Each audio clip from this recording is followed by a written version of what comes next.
Bajem Ebenezer. Keras.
Selamat pagi Bapak Ibu yang dikasihi oleh Tuhan Yesus Kristus.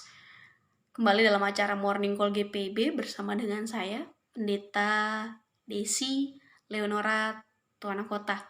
Sebelum kita membaca dan merenungkan firman Tuhan, mari kita berdoa.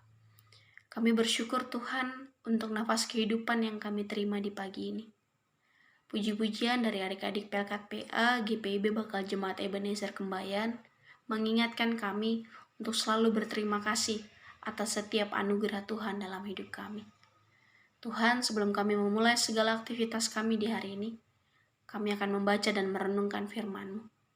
Berkati kami agar kami mengerti, memahami, dan melakukannya dalam kehidupan kami setiap hari. Amin. Bapak Ibu yang terkasih, bacaan kita terambil dari Nehemia pasalnya yang ketiga, ayatnya yang ke-28 sampai dengan ayatnya yang ke-30. Mulai dari pintu gerbang kuda, para imam mengadakan perbaikan, masing-masing di depan rumahnya. Di samping mereka, Zadok bin Immer mengadakan perbaikan di depan rumahnya. Di sampingnya, Semaya bin Sekhanya, penjaga pintu gerbang timur. Di sampingnya, Hananya bin Selemya dan Hanun, anak Zalaf yang keenam, memperbaiki bagian yang berikut. Di samping mereka, Mesulam bin Berekia mengadakan perbaikan di depan biliknya.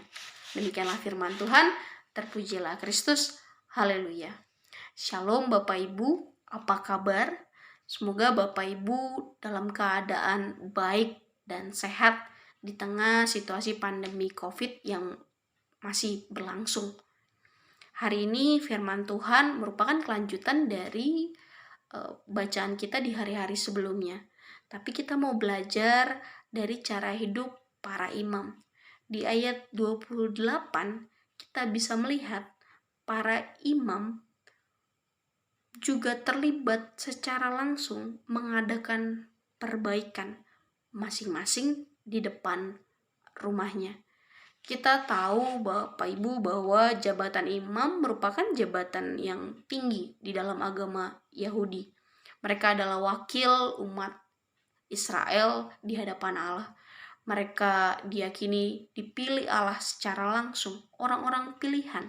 Tentu dengan begitu mereka punya status yang terhormat. Mereka disegani, mereka jadi orang-orang terpandang, golongan orang-orang terpandang. Tapi bacaan kita menunjukkan mereka mau memberi diri, terlibat secara langsung dalam pekerjaan perbaikan. Ini mau memberikan satu pemahaman baru. Boleh punya kedudukan dan status yang tinggi, tetapi para imam memberi teladan sikap hidup kerendahan hati, terlibat dalam pekerjaan perbaikan. Bukan hanya para imam, kita juga tahu Tuhan Yesus Kristus pun merendahkan diri, mengosongkan dirinya, mengambil rupa sebagai seorang hamba, dan dalam ketaatan sebagai seorang hamba, ia melakukan apa yang Bapaknya perintahkan. Ia mati di kayu salib buat saya dan Bapak Ibu. Bukankah ini sudah menjadi contoh yang luar biasa bahwa Bapak Ibu dan saya dipanggil untuk hidup dalam kerendahan hati, seperti yang diteladankan para imam dalam bacaan kita dan juga Tuhan Yesus Kristus. Hidup dalam kerendahan hati harusnya menjadi gaya hidup orang percaya. Bapak Ibu dan saya diajak punya gaya hidup. Gaya hidup berarti kita lakukan itu terus menerus setiap waktu. Bagi saya, kerendahan hati berarti Bapak Ibu punya sikap menyadari bahwa saya sebagai manusia juga punya keterbatasan. Saya juga tidak mampu melakukan segala sesuatunya sendiri, sehingga saya tidak menjadi angkuh dan sombong.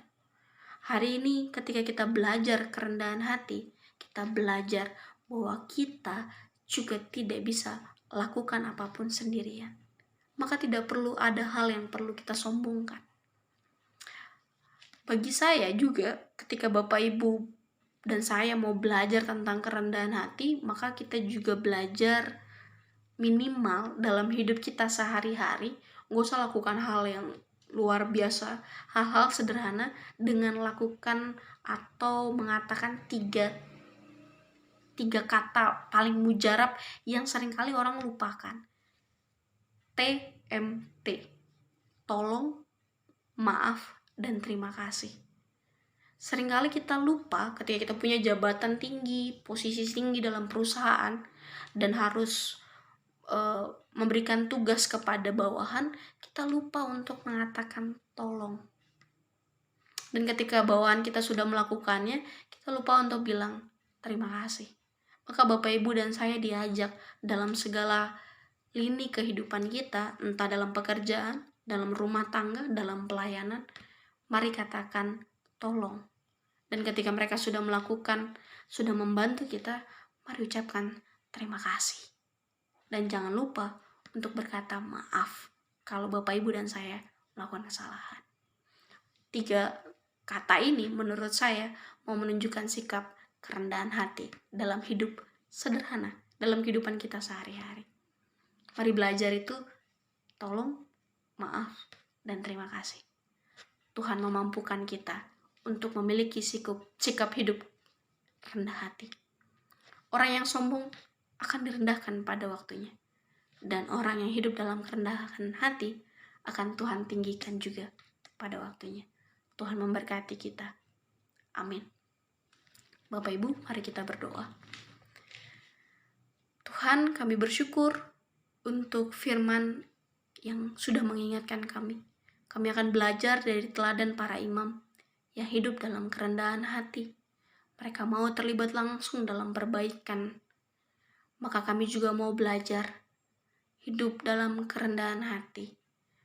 Untuk sederhana berkata tolong, berkata maaf, berkata terima kasih dalam setiap tindakan hidup kami.